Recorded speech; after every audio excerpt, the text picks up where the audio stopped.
and I think they're going to go after Warwick's, but we'll see what they end up doing here. And obviously from Tegridy, Dam, Shadow Priest, Lock, Druid. Bold prediction. Yeah, I'm trying to get a little bolder with my predictions. Yeah. Wow. Totally I called you out. Get the stickers, get the stickers. Get them past. Oh, this was not that impressive. We're going to hear Let's you see calling what it they out. can get done. I wanted to see the Windwalker mage in this matchup to see if the Windwalker's pressure and uptime on the Warlock could really be threatening. They're already pulling the trigger. Wallirik and a Howl of Terror, all of Whaaz's damage there. Nice peel by Wallirik, shutting down the initial assault here. But was Wallirik actually able to get a demonic gateway, or were they able to dogpile on top of it and stop it? I'm still looking for it. It looks like he's portaled back. I don't think he was able to get a gateway. So this is devastating. Wallirik already getting taken down. Very low health. Fnoberz is trying to recover. He's just getting slaughtered. Will he make the trade? He could just go down. They're being so greedy. Nature Swiftness comes in at the final second that it possibly could to save Wallirik in that position.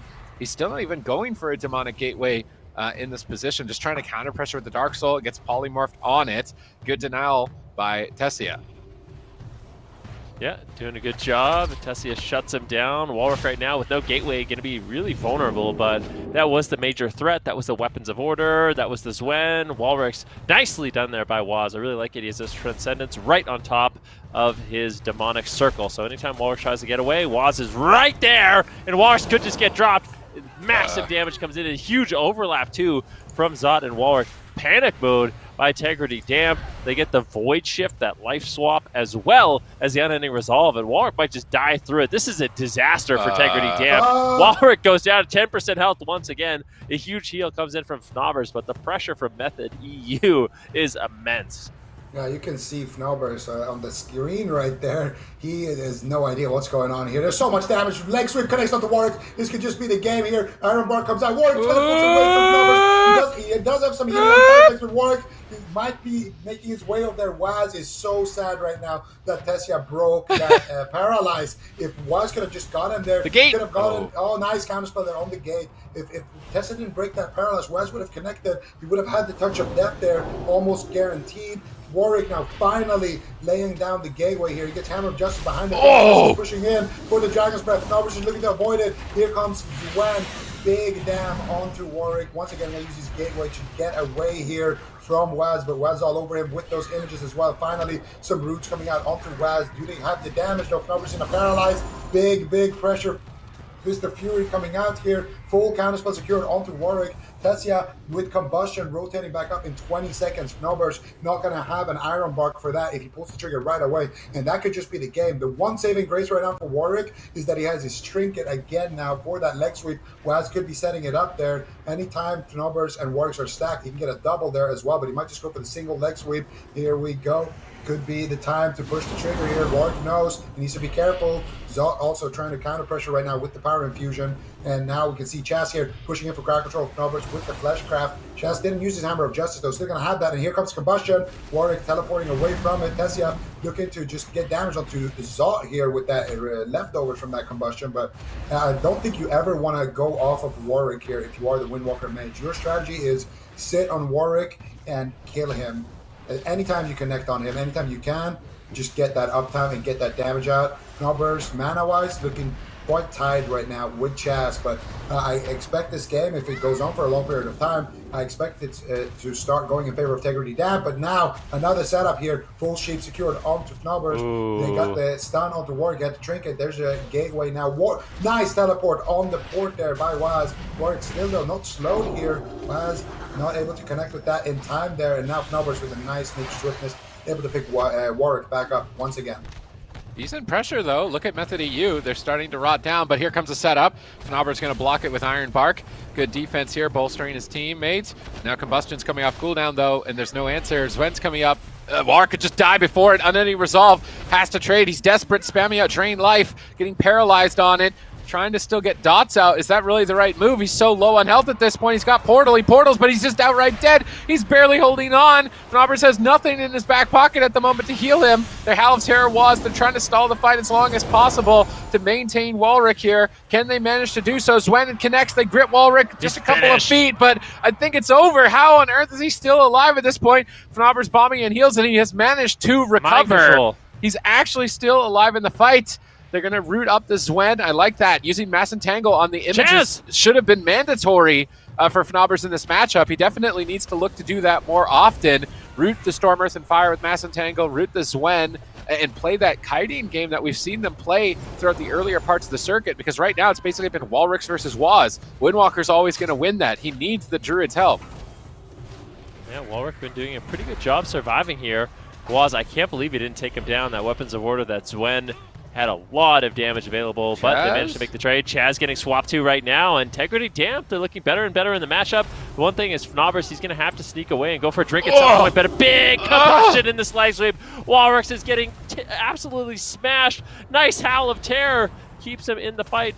Thesia actually throws out his ice block, so now there's going to be no defense available for Thesia, but fortunately for him, I don't think he's going to be a great target to go after. Wallirik could potentially use his Demonic Circle right now. Big heals coming in from Fnoberz, keeping him alive. Wallirik gets interrupted immediately. Nicely done there by Whaazz, just unrelenting pressure on this Warlock. Demonic Circle comes in. Where is the Transcendence? Now a Gateway. Wallirik still trying to run, but Whaazz is all over him, matching his portal with his Transcendence, matching his Gateway with his Flying Serpent kick. And man, I feel like Wallirik has really struggled in this matchup so far. Yeah, and this one is going down to the wire here, but here comes the pressure from Tegridy Damp. Big combo here with the Darkstone, with the Malefic Rapture spam, with the Power Infusion. No bubble onto Thesia, no Ice Block. Threw it away earlier, it could cost him. Oh, the Cauterize! He's a seed! He's a seed! They seed! That's it! That's gonna be it. Chaz as well needs to heal himself. Sacrifice. How he's gonna keep the seed alive? Did he sacrifice the seed? Sacrifice. There? He sacrificed it. He sacrificed Thesia. I think so, at least. I'm not sure. Thesia's gonna come back anyway. Chaz as well at full HP here with those wings, and Thesia's back from the grave here. Fnoberz has no mana left, so this could still be Method EU's game, and this is such an important game here for them, because guess what? This is the blind pick. Anybody who gets this is gonna have that double advantage if the series starts swinging back and forth. Warwick right now is going to have to use his Unending Resolve as Fnoberz is down to literal 0 mana. Zaw is going to have to be the carrier of Tegridy Damp. He's going to need to make something happen. Whaazz has no Touch of Karma. Thesia has no Ice Block. They need pressure. It's the only way that Tegridy Damp is going to come back from this situation. If they connect onto Warwick once again and get uptime, Fnoberz doesn't have enough mana to actually heal through it. So this is it for Zaw. He needs to make something happen right now, Sid. There's no mobility. I think this is checkmate. Ironbark available, but no mana left on Fnoberz. There's not enough counter pressure right now for Tegridy Damp. Their opportunity has slipped away. That seed saving Thesia, a bit unbelievable. I thought that the game was over at that point, but Chaz recovers, getting an Avenging Wrath uptime here. Turn Evil onto the Fell Hunter potentially, but it costs a lot of mana. You have to be careful using Turn Evil. I actually think it's like 2,000 mana.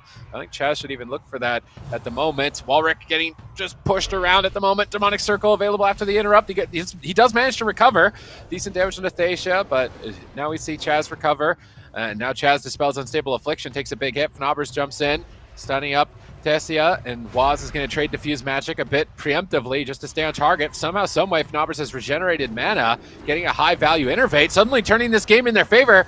And we see Thesia running behind the pillar, rooting Zot, trying to line of sight the Shadow Priest. Divine Favor could get dispelled. Double Psychic Scream. Beautiful setup. Dark Soul Power Infusion are available. That's when they shredded Method EU earlier, was with both those cooldowns. If they can crowd control the Spell Steal Kleptomania, they can easily just close this game out. But here comes a huge swing of damage onto Wallirik right before they can pull the trigger. They're going to take him out. No! They were so close to that moment, that swelling rot pressure, but they just couldn't stay alive long enough.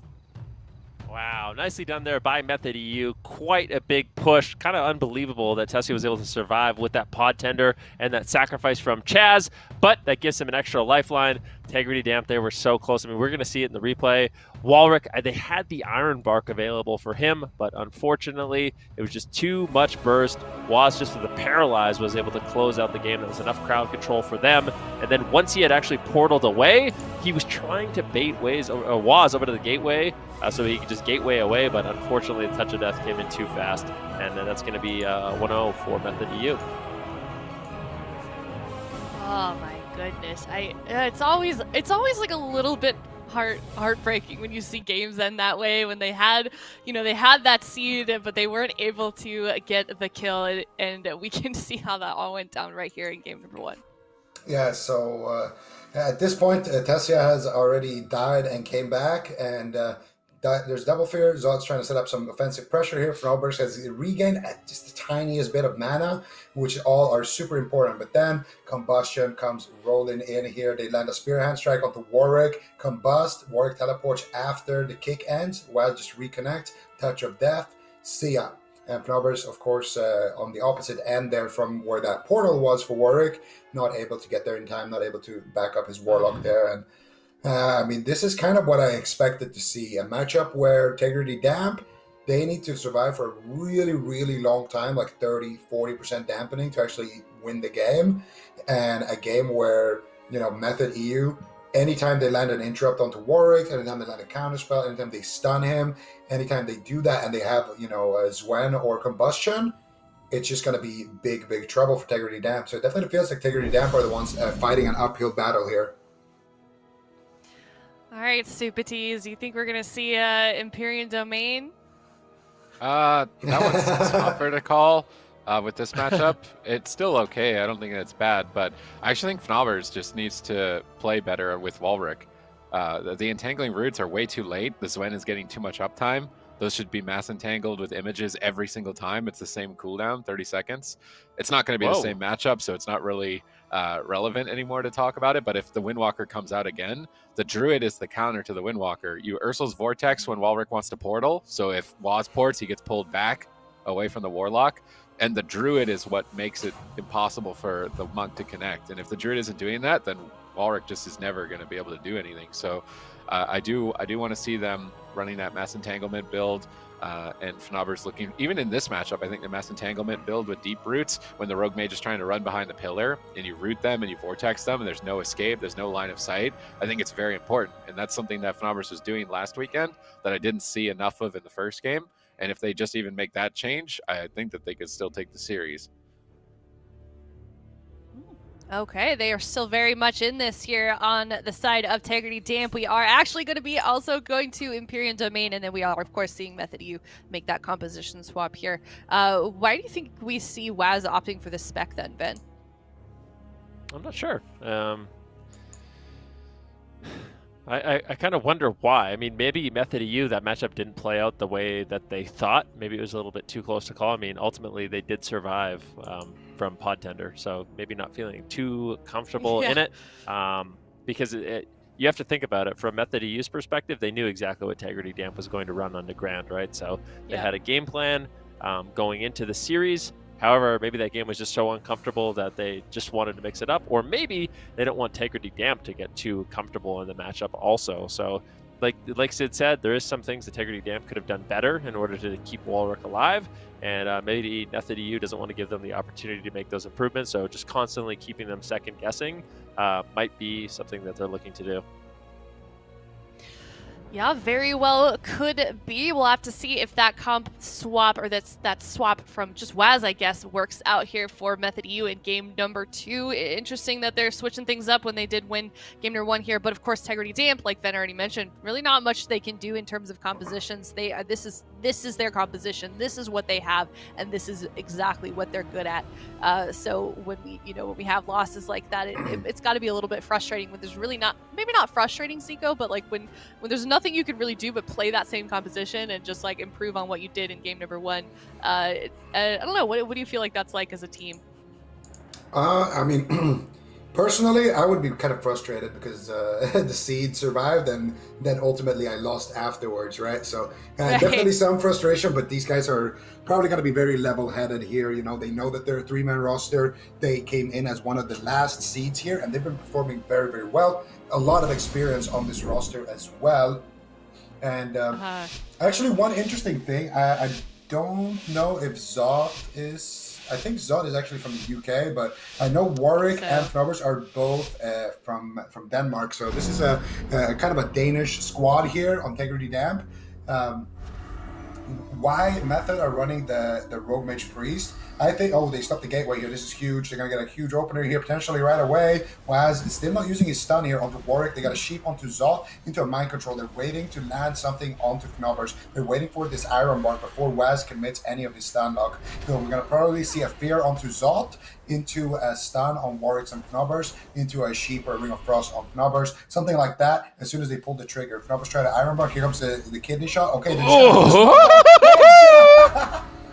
look at Fnoberz. All right, so what I was going to say at the start of this game was, I think one of the absolute best things you can do to kill a Warlock is to play Fire Mage and a melee. You either play Rogue or you play Windwalker because they have the best uptime. And that was a perfect actually response to Fnoberz' preemptive Iron Bark there. Just drop the smoke bomb and go for a big one shot. And of course, again, the portal on one side and Fnoberz on the opposite side as well. Definitely unfortunate for Warwick. Oh my goodness, Method EU could be bouncing back here 2-0 right now in The this replay's match. literally Go the ahead, start of the Sid. game. The replay's literally the start of the game. Like, as soon as a Warlock, if you don't get Demonic Gateway, you're already just like, I don't want to play this match. You're just already just like, you want to just leave at this point when the Gateway gets stopped. So it's really tough for Wallirik. Fnoberz is playing far away. He's thinking that he's all right. Like, oh, there's a kidney shot. Oh, it's a smoke bomb. Oh, no. Oh, you're dead. It was just a huge amount of damage. They needed to trade on any resolve immediately on the smoke bomb, I think, to be able to survive that. But even if they did, it might not have been enough. It was a lot of damage, putting them behind by stopping the Demonic Gateway. And now I think this is the comp they're going to play for the rest of the series. I mean, that was so tough that, if he snap used on any resolve, like maybe, but even still, I think that would have been tough. It's just the kleptomania. You're able to steal all the Druid's hots, and if you bomb with it, if you smoke bomb to stop any more hots from coming in, I mean, it's just game over. Wallirik isn't receiving any healing, so that's definitely a good pick and a good option for Method here. So I would be worried if I was Tegridy Damp. And this also is kind of a forecast for their matchups against other teams as well that have these Mage Paladins or these Mage Priest compositions. It's also a bit of a forecast for North America for Cloud9, because a lot of teams, I think they're anticipating them to be playing these Warlock type comps. So if Tegridy Damp is struggling, this is giving intel to the teams that were running the previously strong meta to see like, oh, well, it actually can still work. Mm-hmm. Yeah, and we're seeing that numerous times, especially right now. So hopefully they're gathering some good intel, and we'll see some of that repeat itself for the afternoon here when we do swap over to North America. But we're going to get that draft process started very shortly here. But if Method EU wins this next game, I would say it's safe to say that these guys are back. I mean, we saw them, obviously struggle quite a bit here in the first weekend and yesterday as well. But right now, within this series, they're looking really good, especially against a team that's currently kind of in a really good place in standings in the circuit so far. So we're going to see if they can keep that going. We've got the draft process completed as well. Looks like we are going to be going to Robodrome. Yeah, I was going to say, I wonder what Method EU is going to run in this game number 3. Are they going to go back to the Windwalker or kind of just play the Rogue Mage Priest again? It seems like Method EU, they're so calculated with their assaults. It can be really difficult for Tegridy Damp to survive, but I think once again, it's just a miscommunication thing. I honestly feel like Wallirik, if we can just go back and talk about like things that they could have done better, I feel like Wallirik should have just ran away and repositioned his pillar, like go to where your druid is, drop your portal there so he can actually portal to safety when he trinkets. Because I think that was just the biggest thing, just positioning on the side of Tegridy Damp. Because I do feel like if Tegridy Damp can get a hold of the game, we saw it in game number 1 where Method EU, they had a really, really explosive start. Wallirik was on the back foot, but once they recovered, all of a sudden the pressure started going in their favor and things weren't looking too bad. So I feel like for Tegridy Damp, they can just deal with this really aggressive playstyle Method EU is coming with. In the long run, they should be okay against a Disciplined Priest. Yeah, and maybe they didn't have really that momentum for game number 2 because they did switch it up on the side of Method EU with those specs, which is going to, change things obviously a little bit. So maybe here game number 2 against this same composition, they can sort of figure things out in Robodrome and potentially putting themselves back in this series. Could see a reverse sweep here, but they can't afford to drop any more games. Otherwise, they're going to lose this series and they're going to have their first loss on the board for this circuit. So Method EU, very, very close to winning their first circuit here, but Tegridy Damp is still going to be fighting for this game number 3 victory. Yeah, and I mean, the stakes are really high here. Tegridy Damp like you mentioned already, undefeated so far, 3-0, kind of one of the dark horses so far of the circuit here in Europe. And you got Method EU, you know, the team that was seeded number 2 going into this circuit, the team that is the reigning BlizzCon champions. Well, oh, nice, they get to stop again on the gateway here, but these guys, they need to pick up their first win, and they're looking to do it right now here against Tegridy Damp. Let's see, Warwick, once again, no gateway. He has his demonic circle there next to Zot, so he needs to play in range of that. Now he's going to go for another gateway. He gets kidney shot. There's a smoke bomb. Where's the crack control onto Fnoberz? Whaazz gets stand up. Doesn't want to trinket out of any of that CC there. They don't actually net too much. They get the trinket of Warwick here, but they didn't actually commit any damage. So Warwick is in a big troublesome situation here. The next time he gets caught up in a kidney shot, I don't know what he's going to do. Whaazz is actually on him right now. If he just stuns him, it could be game. He's trying to jump, shadow step to him. Look at Whaazz just jumping around here, just trying to... He does a shadowy duel. There it is. Shadowy duel comes in, and he's going to take him down. What? 3-0. Look at Whaazz. He's so happy. Look at Fnoberz. He made him look like Yeah. paper. It literally made him like, I thought Ret Warrior was scary. I thought Ret Warrior was scary for Wallirik to take damage from, but it seems like any second of that game, Wallirik is just dead. Just what? Is he wearing gear? Did he equip gear? But he Like, didn't have what? a gateway. I can double check. I'm pretty sure he was wearing gear, but he didn't get a gateway. They stunned him with a smoke bomb, the same thing they did in that first game. This time around, Warwick immediately panics, trinkets, starts trading cooldowns. Fnoberz as well. So Whaazz is just like, okay, I'm going to sit this Rex down. I'm going to sit the Sphere. But I still have my blades, I still have my shadowy duel, and my mage still has that combustion. And you can see here, Warwick, no trinket. Fnoberz already using his iron bark, which means this is a perfect situation. If Whaazz can just connect here, he's going to shadow step to Fnoberz to get to Warwick. Warwick's going to take the gateway, and look at Whaazz, you're trying to jump and land the shadow step from stealth. Warwick's kind of lucky, but there finally Whaazz connects, sheep shot, shadowy duel, and he pops his battle master, he pops his unending result, but it doesn't matter when you have cold blood, you have a full energy bar, and your target is on like 10% HP. So Whaazz able to close that one out there with the shadowy duel, and with the help of Thesia, extending that CC chain for as long as he did.